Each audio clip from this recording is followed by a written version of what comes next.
Hey everybody, ForbiddenXL here, and welcome to a new video. So I did some updates to my castoncrit Forbidden Rite Magic Find Pathfinder. I added 2 new Magic Find items, and I also dropped the price of the build a significant amount, probably by like 100, 150 divines, depending on if you're playing in standard or league. And it still plays just fine. I played a little clip of an 8 mod corrupted cemetery map. You know, it works great. There's really nothing that I would change about it. I still do die every once in a while. I'm still level 96. You can see the little bit of XP that I've got. You know, you still die. It's not the full super juiced occultist version with a fractured global defense chest piece now, which significantly dropped the price a lot. But we'll go over the updates that I did, and yeah, we'll pull up Path of Building again, and then I'll end with another full map run of an 8 mod corrupted cemetery map with enraged strong boxes and all the usual Magic Find stuff. So I recrafted my gloves.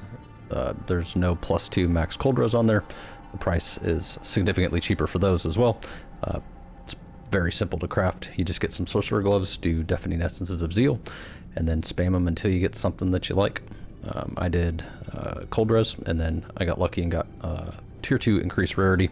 Just any more rarity and quantity that I can get helps. So for the +2 socketed AoE gems, you do Suffixes Cannot Be Changed, Veiled Chaos Orb, and then you do Fizz as Cold, Fire, or Lightning. Unveil gives you a better chance, because they are higher weighted, those 3 mods, to unveil socketed AoE. This one took me 3 tries. I kept getting projectiles. So it is 2 Divine plus a Veiled Chaos Orb every time, and not filling up your prefixes. But the good thing about this is that you're not going for any specific suffix, because you're just automatically getting the attack speed, unless you do really need like a certain res, but then you can also do the Horror Crafting Station and convert cold to fire, fire to lightning, so on and so forth. Now for the implicits, you know, try to get a nerve on there, because it does cause the enemies to take increased spell damage, and then increase effect of your marks because you are using Assassin's Mark, so you get increased crit chance, crit multi, and increased chance to grant a power charge when hit, or when you hit an enemy. Body armor, I wanted to try to get as much energy shield as possible, because I'm leeching a lot. Armor is nice. Losing the armor from the fractured global defenses does cause me to die a little bit more, but I've never bricked a map. I've never ran through all 6 portals. That's never been an issue. Just get a level 85, you know, 6 Link Val Regalia. It's super easy to color with 3 green sockets. You can do the 120 chromes to just guarantee 3 green sockets. You can just spam them, because you're always going to get blue, because it's an intelligence-based body armor. And then for this, just Deafening Essence of Loathing, because you do need that mana reservation. And then I spammed it until I was literally just looking at the energy shield until I got over 500, and I got tier 1 hybrid, and then tier 7%. Could be better. A little bit of lightning res and crafted strength. It sucks because it's intelligence based. Unless you do the strength essences, you won't ever roll strength on it. But you do have to have the mana reservation, so you have to craft it on there. And I do still have to use points on the skill tree as well, because you're using a lot of unique items, so, and none of them give you strength. So for this one, we've got pretty well rolled Venters. This one cost me like 10 divine. For the res, I don't actually need all 60% of the lightning res on there. I really don't think I don't need any of the res on it, but you know, I bought it. I was trying to play around with not running period of elements, which I don't technically need to do, but then I'm not ailment immune, then I have to use Storm Shroud, and just raises the cost of the build. But you don't have to run period of elements in this. And then we've got the gold worms. So reduce mana cost of skills if you've been hit recently is mandatory for any castoncrit Forbidden Rite build. Forbidden Rite always hits you, so you're always going to get that 18% right off the top the second that your Forbidden Rite casts. And you know, without it, obviously I cost 41 mana.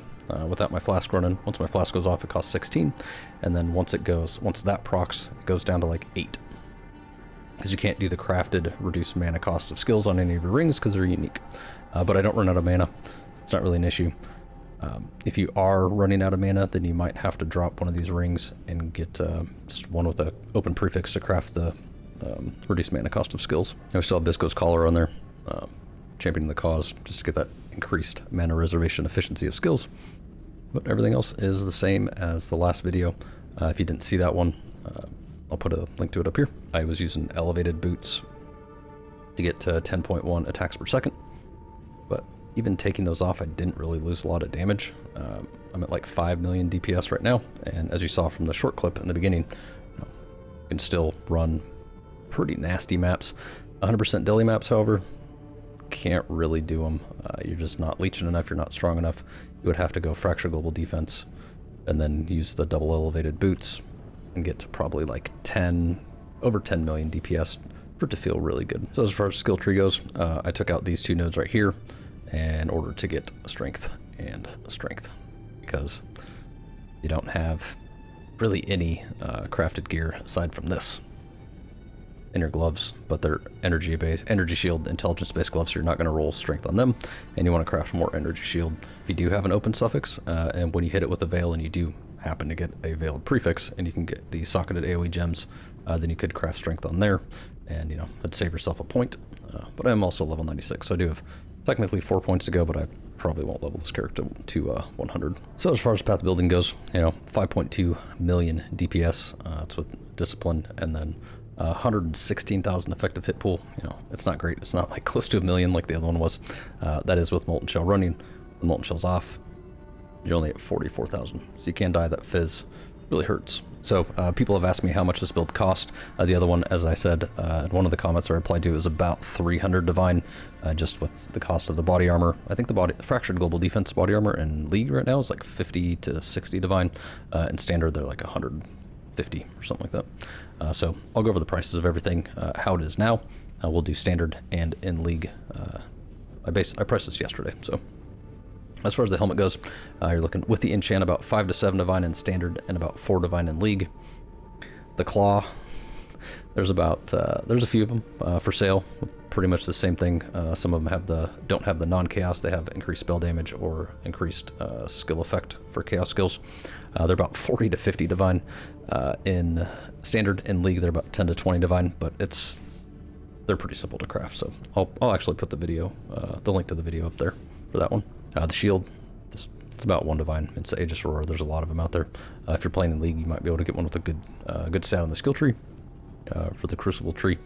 Body armor costing about 2 divine to craft, just to buy a regular 6 socket Val Regalia level 85, super cheap, and then just the deafening essences of loathing to try and get high energy shield on there, and then the Eldritch Implicits at maybe like 100 chaos to get those. The Venters, either way, League or standard, they're about 10 to 20 divine to get max rolled rarity and positive quantity, and then positive res on there as well. The gloves, they cost me about 6.5 divine to craft.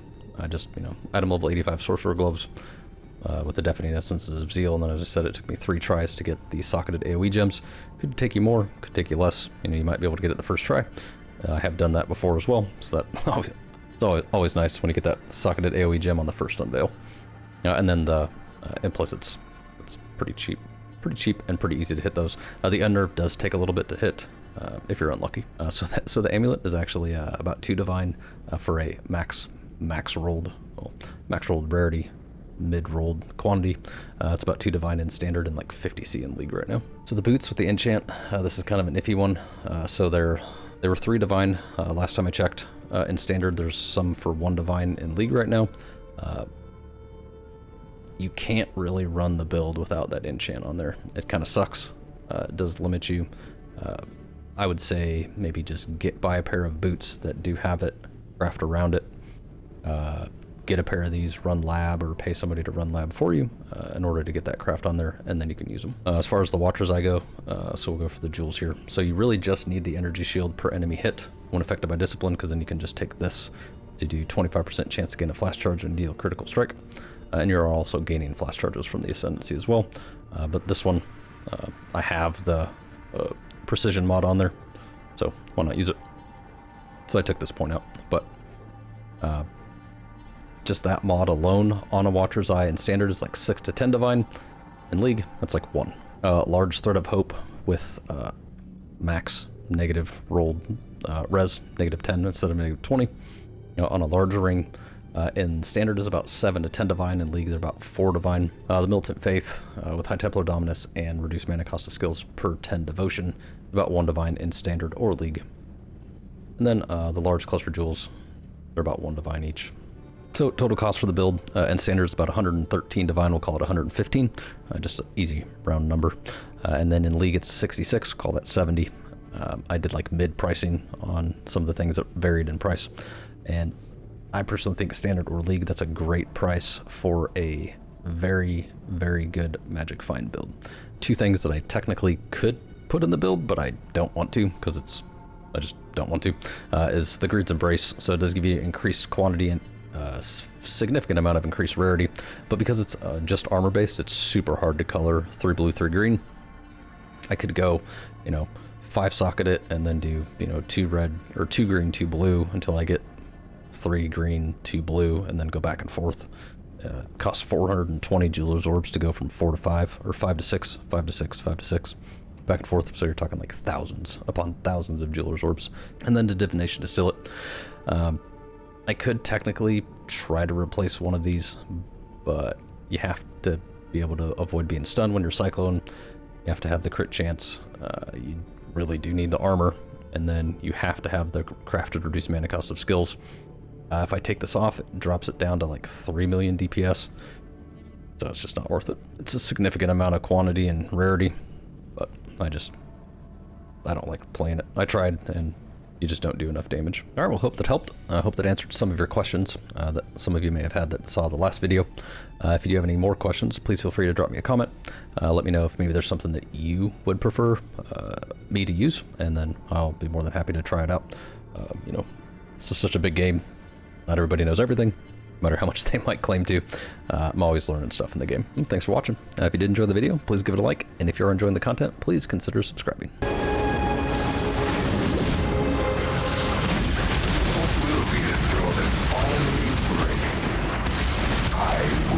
Find it.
I'm not up to that just yet.